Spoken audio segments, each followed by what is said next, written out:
Hello everyone. Thank you for attending today's Watershed webinar, Weed Warriors of Fort Roberdeau. Our presenters are environmental educators, Miss Helen Sinal and Miss Jody Wallace.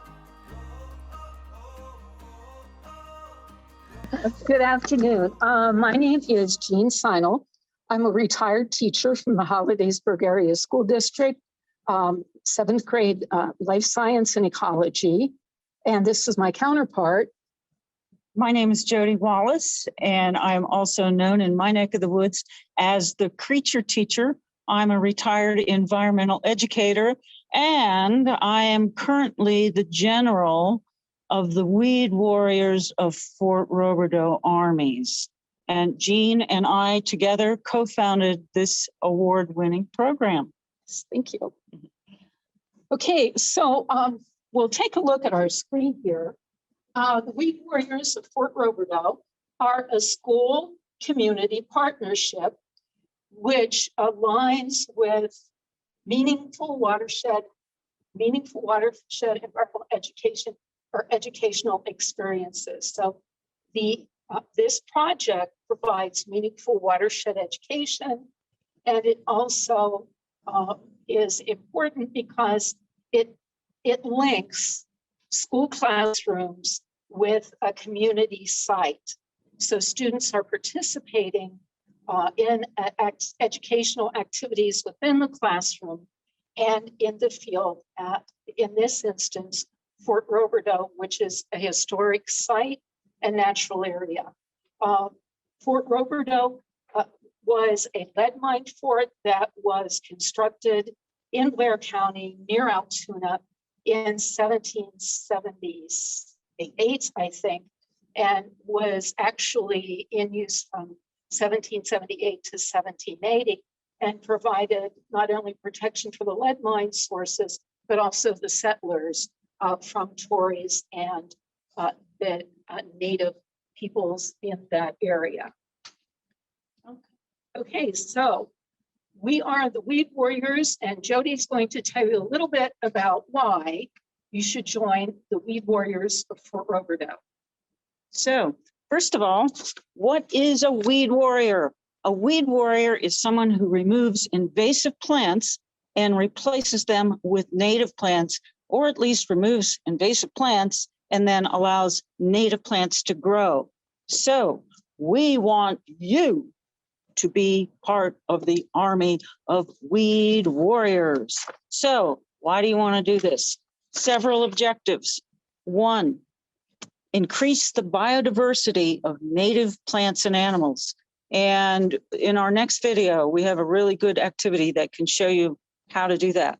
2nd, mitigate climate change through carbon sequestration.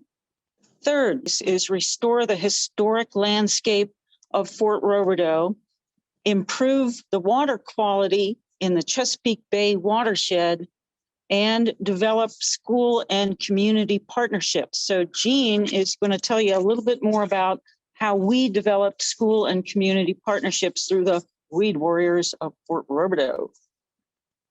Thank you. Jody, if you would take a look at our screen here of school community partnerships who are allies in the Weed Warrior program. You can see here that the Hollidaysburg Area School District, in my instance, it was my 7th grade classroom. Now that I'm retired, we're hoping to recruit high school students or even upper elementary students to be part of this alliance. Fort Roberdeau Historic Site and Natural Area. It is a local historic site since the Revolutionary War times. And by having our students participate in the Weed Warrior Project, they will be helping to restore to the a more original site, more pristine site. Some other community partnerships that we have used in the past, the Juniata Valley Audubon, the Blair County Conservation District, Interfaith Power and Light, for the replacement trees, the Chesapeake Bay Trust, the 10 Million Tree Project, and of course, a MEWE grant. And here we provide hands-on STEAM-based activities that adhere to the Pennsylvania academic standards. And these academic standards for Pennsylvania can also be linked with the next generation science standards. And if any of you are going to be working on a project similar to this, I know Jody and I would be interested in helping you with that whenever needed, but we would be able to link them to the next generation science standards. And the classroom lessons incorporate a variety of instructional strategies that kind of link to the variety of student learning styles in the classroom. So those are the objectives, but the goal really is to encourage student critical thinking skills through STEAM hands-on activities. And the ultimate goal is to develop environmentally literate and environmentally active citizens. So take it away, Jean. Okay. All right. So Fort Roberdeau, the historic site, is located in central Pennsylvania. If you take a look at our map, you can see 3 physiographic regions within the state. This area to the east is the Great Plain area. This area here is the Ridge and Valley system in the center part of the state. And to the west of us in Somerset, to the west of that, and this area here is a high fragmented plateau. So where we are located in this area here is still part of the Ridge and Valley system of central Pennsylvania. Okay, so geography plays an extremely important part in any environmental education, locating the geographic regions and identifying the systems that relate to that. Now, one of the classroom learning activities that we have used in the past is an activity that is called What is Your Watershed? All right. Okay, so Pennsylvania has 6 watersheds that we're looking at, okay? And in this activity, you will be able to go through and mark those. Okay, so the watershed that we're dealing with here, this area right here is the Delaware.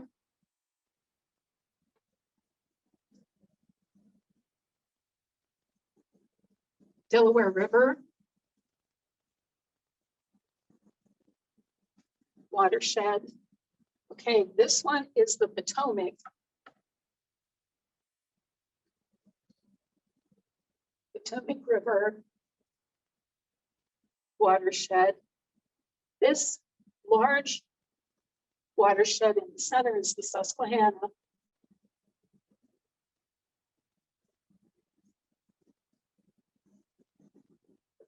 Okay. This is Erie.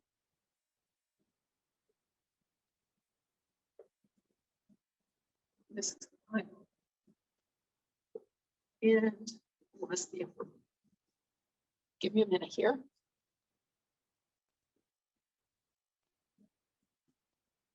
Genesee.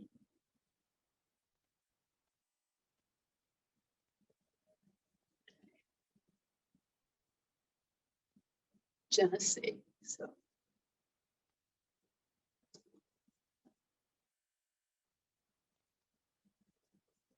okay. All right. So the 6 watersheds in Pennsylvania, one flows to the Chesapeake Bay. Okay. So we live in central Pennsylvania in the Susquehanna River watershed.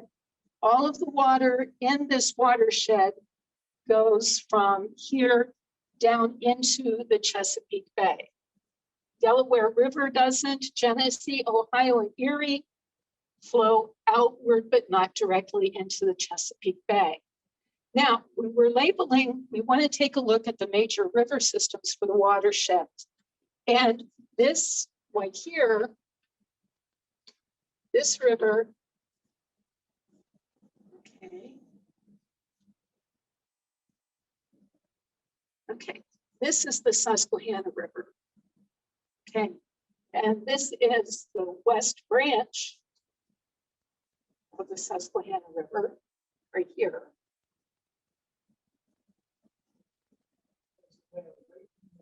Oh, sorry about that. Okay, and this area right here, this river here is the Juniata. Okay, now when we talk about Fort Roberdeau and the water that drains off of Fort Roberdeau, we're looking at our watershed address as it pertains to the Juniata, because the water that comes off the fort site goes into small streams. This is our watershed address for Fort Roberdeau. The water that falls on Fort Roberdeau historic site flows into Sinking Creek. The valley that Roberdeau lies in is called Sinking Valley. So the water flows into Sinking Creek, then into the Little Juniata River, from the Little Juniata River into the Juniata River, then the Susquehanna River, and ultimately to the Chesapeake Bay. So it's important for the students to know where their water goes. And in this instance, with Fort Roberdeau Historic Site and Hollidaysburg Area Junior High and High School, the water flows into, eventually flows into the Little Juniata, the Juniata, Susquehanna, and the Chesapeake Bay. So it's important to realize that what goes into the water at Fort Roberdeau eventually will end up in the Chesapeake Bay region. Okay, now we have two questions for you related to the watershed. Yeah, which Pennsylvania River flows into the Chesapeake Bay?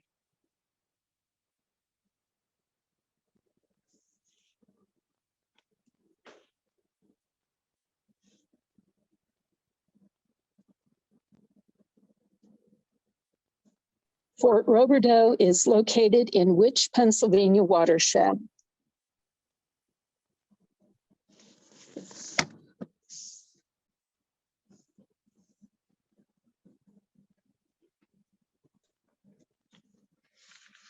Easy questions. My apologies. Okay, we ready to continue? So at the end of part 2, Jody and I will be providing you with an extensive list of free resource materials that you should be able to access and use in your classroom. So we've just gone over this kind of quickly, but there will be more detailed information available for you at the end of part 2. So we have two issues that the Weed Warriors of Fort Roberdeau address, and two of the Chesapeake Bay watershed's issues that we focus on here. The two are invasive species and forests. So Jody is going to talk to you a little bit about what are invasive species and their impact on the bay. Okay, the enemy in this army of invasive species is invasive privet. So, well, let's first of all back up. What is an invasive species? An invasive plant species is a plant species that came from somewhere else and then just grows over the entire region. It's invasive. It's just not just there sitting around, it is taking over. So in this case, the invasive species was privet. At Fort Roberdeau, it's not just a cute little privet like this. Oh no, it's not an ornamental like it was meant to be. Actually, it came in from Asia as a privacy hedge. Oh, let me show you my picture. Oh, Hang on. Sorry about that. I'll get Hold that. my privet, Jean. I will put your privet, yes. So backing up a little bit, came in as a privacy hedge. They still sell this stuff. believe it or not, they still sell invasive species. And when you trim it up like this, it's a really nice privacy hedge, but people don't. And they get little berries on them. Hundreds and hundreds and hundreds of these little berries. And in this woodlot work site that's near Fort Roberdeau, you can't walk for the privet. Nothing grows except for a few really mature trees that can't have babies because the whole ground is covered with privet. So privet is invasive, and a weed warrior is one that, catch Jean, removes invasive species and replants them with natives. So anyway, invasive species, join the Army. Get in touch with Jean or myself or Fort Roberdeau if you want to be, if you live in or near Blair County and want to be part of this project. We'll help you out. Okay, Jean, I think you're up. Am I up next or you up next? Oh, you're up next. Okay. All right. I think what's interesting for those of you that like to read a little bit about history, there's a historical narrative that's called Founding Gardeners. It is a real interesting story about the founding fathers and their development of pleasure gardens on their estates.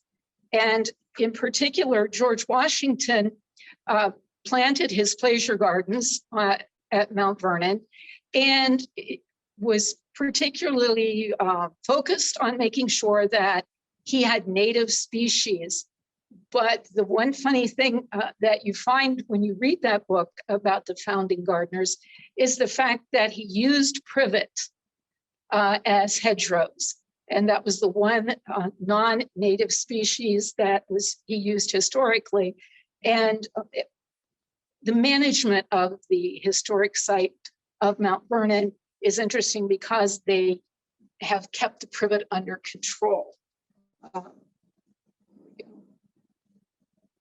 Now, an interesting activity that Jody and I do with the kids, some of the classroom activities, these are a small number of the different classroom activities that are used to prepare the students for the field site, to go into the field. One of the map activities that we did in class was have the students use the Google Earth map, in this instance, the Fort Roberdeau trail map, to look at the area that they would be working on when they got to the site. Now, next week, we're going to share with you the 4 different educational stations and activity stations that Jody and I had the students rotate through. But the area that we worked with, okay, the Hollidaysburg Junior High students, was, I don't know if you can tell this or not, next week you'll see pictures of the wall of privet, but this is a huge growth of privet. And this is the area that our students were working on. Now, we calculated the area of the plot that we would be working on using the scale. All right, so we measured the area that we were working on, and it was 400 feet. The whole area of privet was 400 feet by 100 feet. So the length's 400 feet, width 100 feet, and the whole area then that is covered that we were working on was a total of 40,000 square feet. Okay, after we did the work and got back to the classroom, we used the same map and identified the area of that we removed the privet in and replaced the area that we replaced it with. So our day at Fort Roberdeau, we actually removed 20,000 square feet of privet and helped to replant that. Do you mind if I do a clarifying? Sure. So we look up the area on Google Earth in the classroom. And then when you get to Fort Roberdeau, you actually measure it either with a measuring tape or an odometer? Odometer. Odometer. Okay. Yeah. And I have a hodometer. If any of you are interested, I have a hodometer that we can loan to you to use to measure it. So actually, we looked at the whole site, but the amount of privet that the students were actually able to remove was this area right here. So here's an example, depending on your age, student age, and math ability, you can have them work with a scale, read a map, calculate the surface area of the privet that we're working with for removal. So we actually did not get this whole area removed. We were actually from here to here and from here to here. Our students, our 7th grade students, removed this whole area, taking it out, removing it, cutting it down, and piling it up for habitat. And then Jody might want to share some of the plants that we put in there. Or go ahead. One of the fun things that happened with Jean's group is there's mature hackberry trees in there. And we were removing the privet around these tagged hackberries, and the students took up the battle cry, "Save the hackberries!" And they were singing. It's really fun. And students really relate to like a military setting. So anyway, that was at a fort. That was fun. So there you go, Jean. So there's a lot that you can do with this. Okay, so question number 3. So which invasive plant species is the focus of the Weed Warriors of Fort Roberdeau?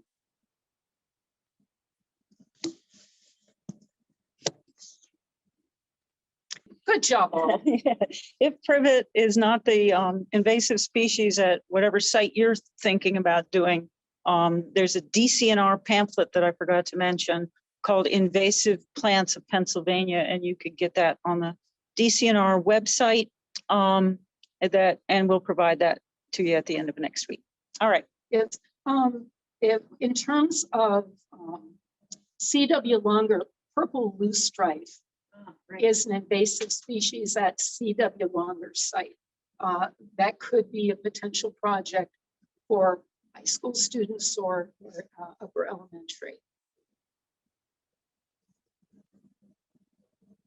Okay, so the second environmental issue of the many related to the Chesapeake Bay watershed, one of the many is forests.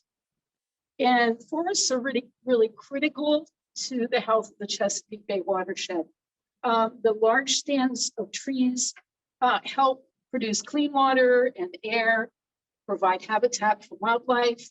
And in the Bay Area and even in our own area, they help support the regional economies of all areas. So in this instance, the Weed Warriors are helping to protect and enhance the Fort Roberdeau historic site and natural area by removing all of the invasive species and planting trees and other native species of trees and other plants that can preserve this site.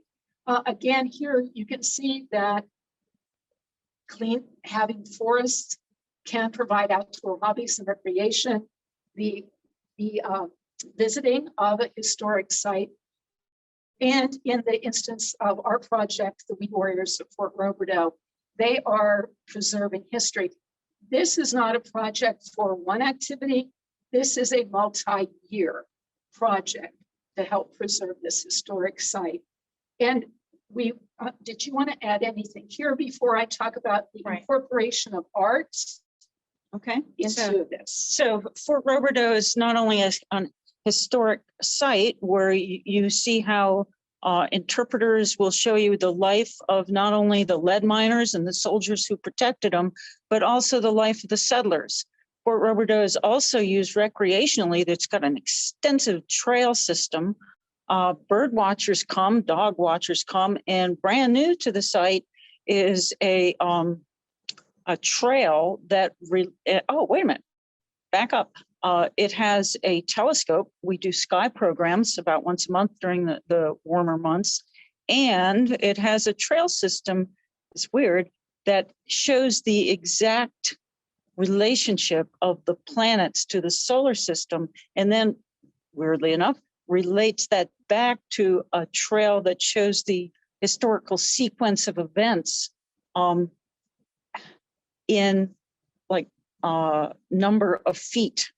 So you get the planets, and this is weird, the Revolutionary War sequence of events. By taking this approximately 1 mile trail, you'll get a feeling for time and distance. Really cool. So anyway, Fort Roberdeau, as we remove the privet, you don't want to come to Fort Roberdeau to see privet. No, you want to see all this cool stuff.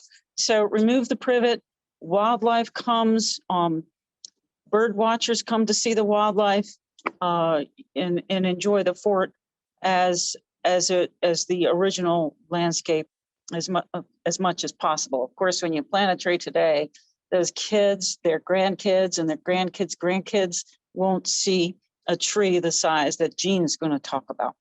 Great. And also, we have to thank St. Francis University, St. Francis Outreach Program, in their project called Cosmic Cocktails at Allegheny Creamery and Crepes.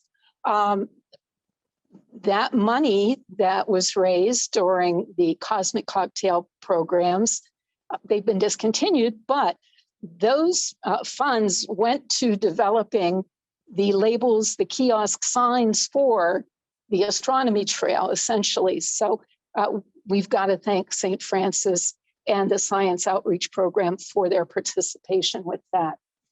Now, one of my favorite things is incorporating art. I love art.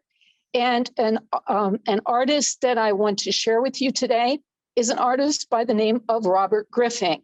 He is a Western Pennsylvania artist. A few years ago with the Governor's Institute in Social Studies, I was able to attend that and met with him. This man thoroughly researches all of his paintings. And in this instance, the painting that I'll show you in a moment is called "We Dined in a Hollow Cottonwood Tree." Now, actually, cottonwood is not a native species to Pennsylvania. And the journal that he took it from was from the journal of the cartographer and priest, Father Jean-Pierre Beauchamp. And he was the cartographer and priest for the Celeron expedition with the French.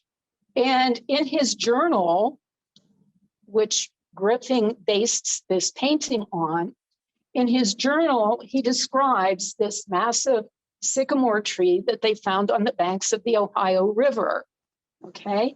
And in a minute, we're actually going to show you, after I show you the image, we're actually going to show you the circumference of that particular tree. But in this instance, in his journal, his narrative tells about 29 men sitting side by side around the inside of this huge old hollow tree. Griffin included in the title Cottonwood, but in homage to Beauchamp's journal. But he actually drew the sycamore tree.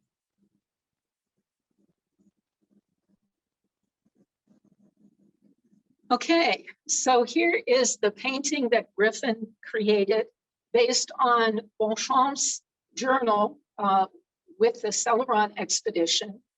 As you can see, Fort Roberdeau, when it was constructed, was constructed in the Ridge and Valley system in old growth forests. Now, Pennsylvania has a few remaining old growth forest regions, and we'll provide you with a link to the old growth forest stands in Pennsylvania. But here is the tree that Beauchamp described in his narrative, in his journal. And this tree, he called it cottonwood, but it is indeed a sycamore, which is native to Pennsylvania. This tree, you can see how it just absolutely towers over the French, the Indians, the guides that were with the Celeron expedition. And actually, these are huge canoes. They're huge. They're not like you would use on like Gracetown. if you were canoeing in Lake Gracetown. But these are actually huge canoes that can carry large amounts of supplies and people. So this is a really huge tree. Now, interestingly enough, we're going to show that to you. But historically, this is a really good piece of art that you can use. Griffin has a huge collection of paintings that are historically accurate for the indigenous peoples of the area. So you can incorporate art by using some very good, accurate pieces of art like Griffin's work. But in different historical narratives that we've pulled from, these are examples of some of the circumference of the tree species and the circumference of the trees that would have existed at Fort Roberdeau at the time that it was constructed and built. There is, if you go there, as you're going into the site, there is a witness tree.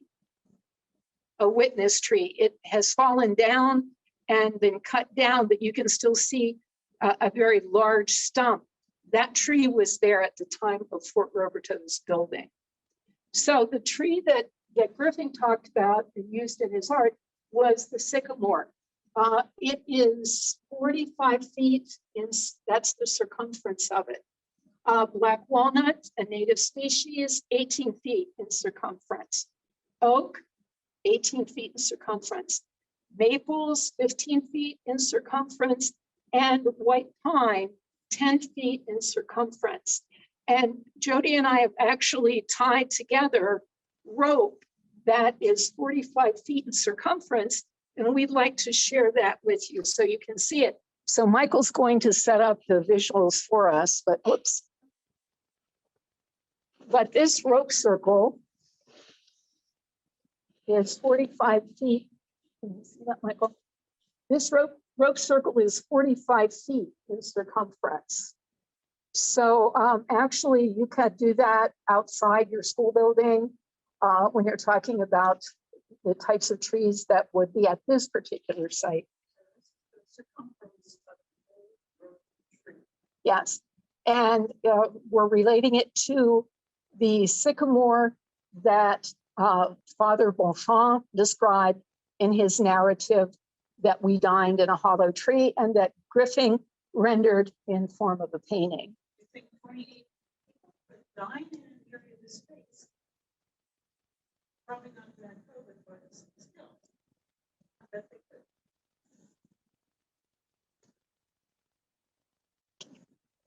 And you can do the rope circles with your students, you know, in the athletic field, in your classroom, but it's a really good illustration of what size those trees actually were. Old growth trees in central Pennsylvania. Okay, so here is an opportunity for you to be able to use art, and Griffin's paintings are amazing. Yes, they are absolutely amazing and historically accurate. For those of you that do living history, we kind of understand the importance of historical accuracy, and you can count on these as being an accurate representation of the historical time frame. But also you can use the art, and Griffin's made a particular focus of his work in general. He has actually researched and used historical narratives and primary sources like the Beauchamp narrative, the journal, the diary that he wrote, to make sure that not only the humans that are shown, the French, the priests, the native peoples, the different tribes that went with the Celeron expedition and helped with that were aligned. They were part of the Iroquois Confederacy, but not all of the Haudenosaunee were aligned with the French. But he makes a particular effort to make sure that the plants and the animals, all the flora and the fauna are historically accurate. So you won't see anything in there that is not accurate. And you want to do that with the students as well. Okay, so old growth forests and trees, the Fort Roberdeau site is an example of a site obviously disturbed at the time of its construction. And also, since then, change over time of the site, the change over time. But you can see by this instance, what Jody and I are trying to do is return some of the trees and the plant species to help improve the quality of the historic site. And Jody, do you want to share with them kind of the importance of the trees, and not only to the historic site, but to the health of water, this particular Susquehanna watershed? Okay, let's talk about climate change. So climate change is, of course, a very big issue these days. And climate change in the future, lack of water or too much water will be the source of wars. So let's talk a little bit about how removing invasives and planting native trees can help in this war against climate change. So, Jean, hold this. This is a stump from hold it up. Okay. Yeah, there we go. Heavy, isn't it? Yes, it's a tree cookie. It's a tree cookie.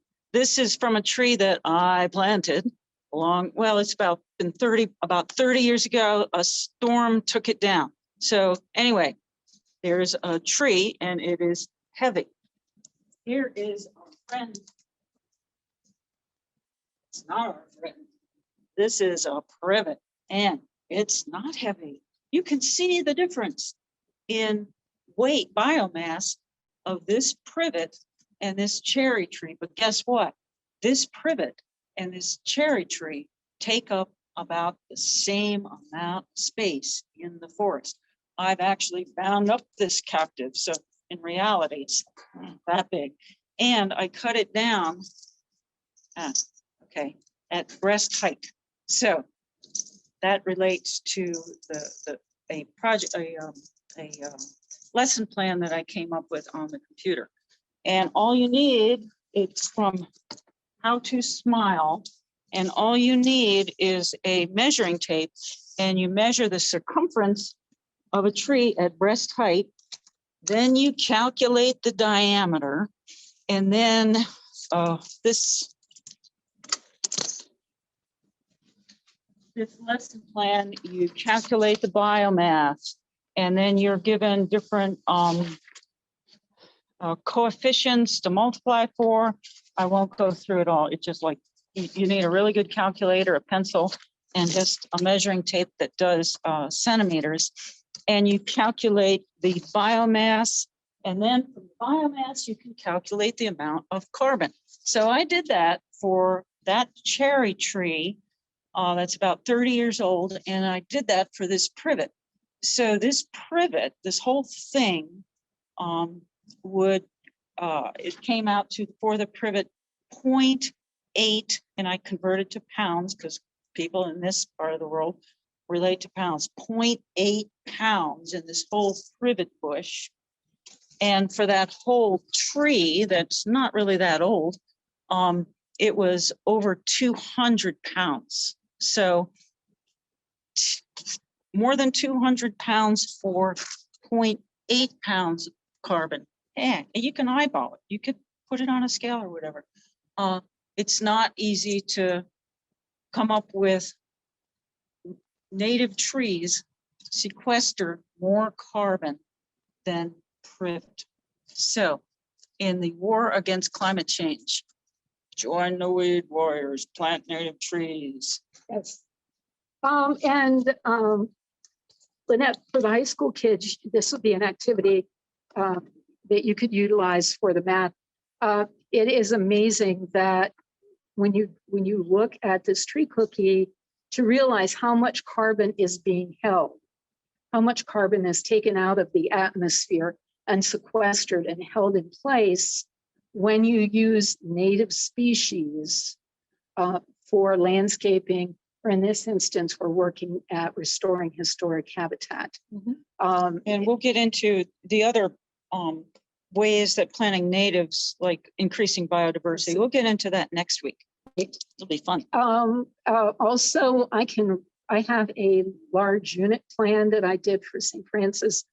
I'm going to be adding some things to it, but if you would like at the end of part 2, you can, it's several years old, but I'll provide that with you. That lesson plan, that unit lesson plan has all of the assessment anchors and eligible content, the alignment to state standards for education. And I know the PSSA science is coming up here in a little while, but this is a really we all good. love that, don't we? I don't worry about it anymore. Hey, we're old, but we know stuff. Yes, we do. And we would like to share our expertise with you in any way that we can be of help. We will also be providing you with lists of resources. There are a lot of grants and groups out there that if you want to provide a meaningful watershed experience for your students, that you can get those grants fairly easily.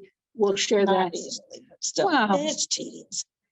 The MAC grant, the Making Activities Count grant, is a little easier to get for up to 8th grade. But yeah, we're here to help you in any way we can. And this is just a really small part of the program that we've worked and developed. So any questions? Yeah, we're on time. Woo-hoo. We try. Okay. Okay. All right. All right, instead of messing around with a bunch of different microphones, I'm going to ask it from here. So number one, I don't know if you really introduced yourselves. I think maybe we kind of got past that. We in terms introduced of, ourselves. well, in terms of, okay, so in terms of how you got involved with this project specifically, could you explain that? Oh, okay. I am an environmental educator, and Jean and I were actually veteran warriors with urban riparian buffer Buffer zone zones. projects. Yes. That's Yeah. and we've known each other for Over 30 years. Scary thought. I know. But yeah, we worked, took my classroom when Jody was with the Blair County Conservation District. We had a school community partnership with a Hollidaysburg area YMCA. The rain garden that you see Right. on that site, Hollidaysburg 7th grade students planted the plants. Yeah. And for probably 2 years, we're back at the site, helping improve it with Jody. Yeah, Jean's a reenactor, and I'm involved with Fort Roberdeau. I'm actually the vice president of Fort Roberdeau Association, which is really cool because I get all the glory, but there's not really that much work to it. But anyway, and I am, like I said, the general of the armies of weed warriors of Fort Roberdeau, and we've been working on this project for about 5 years or so, Right. and it did win an award. So anyway, and we developed it. 2 years ago when COVID hit. Yeah, right. We But didn't get to yeah, go to the banquet. or present. Yeah, But anyway. but really, as a science teacher, at the beginning of every year, I used to do a learning styles inventory, and then did bar graphing for each classroom to look at the students' learning styles. And then I attempted to incorporate the variety of different instructional strategies with the scope and sequence of the content of the 7th grade curriculum.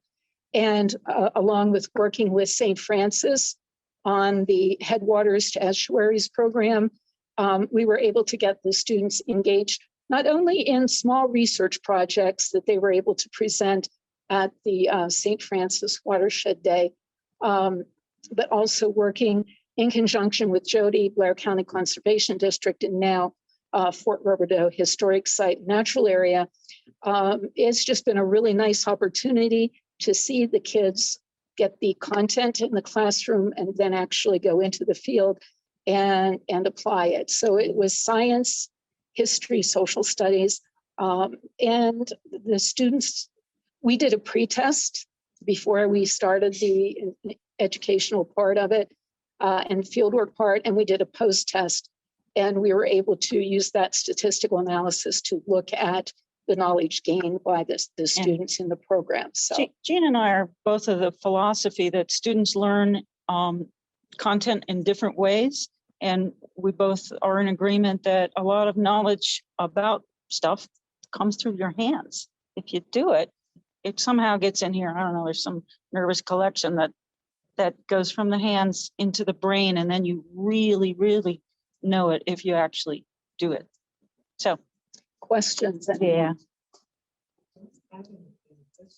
Come on, you guys. We want a question. Go.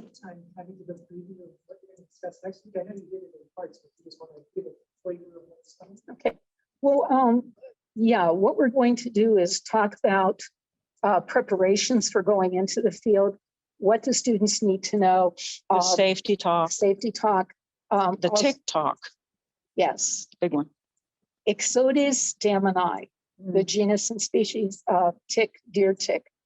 So there was a lot of instruction as to safety when we got to the historic site.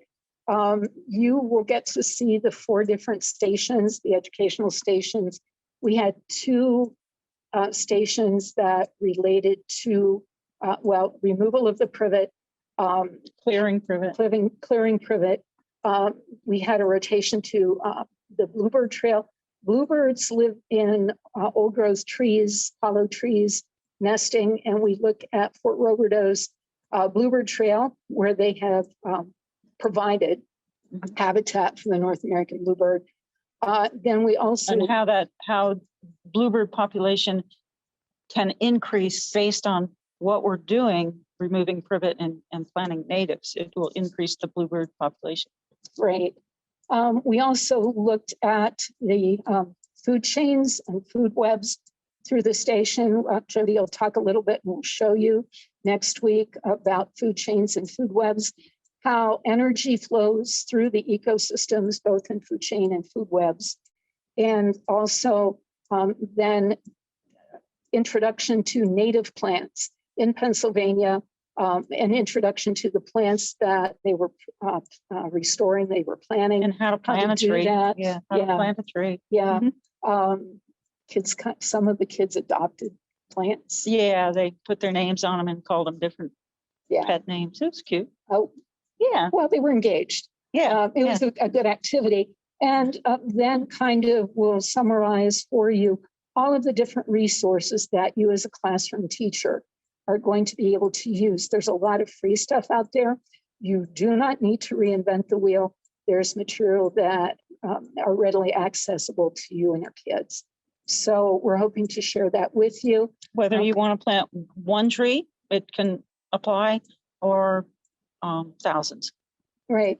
And we'll have connections too with where you got your trees. I think that was Yes. Yeah. So we'll have connections where if you're interested, you might be able to get trees even to plant on your school sites, or in some instances, your home sites too. If you're not a classroom teacher and you don't have a school site to do that with. Yeah. Okay. And then we will see you next week. So thanks, everybody. And I got to thank our presenters. They've done a great job here today. I miss you guys.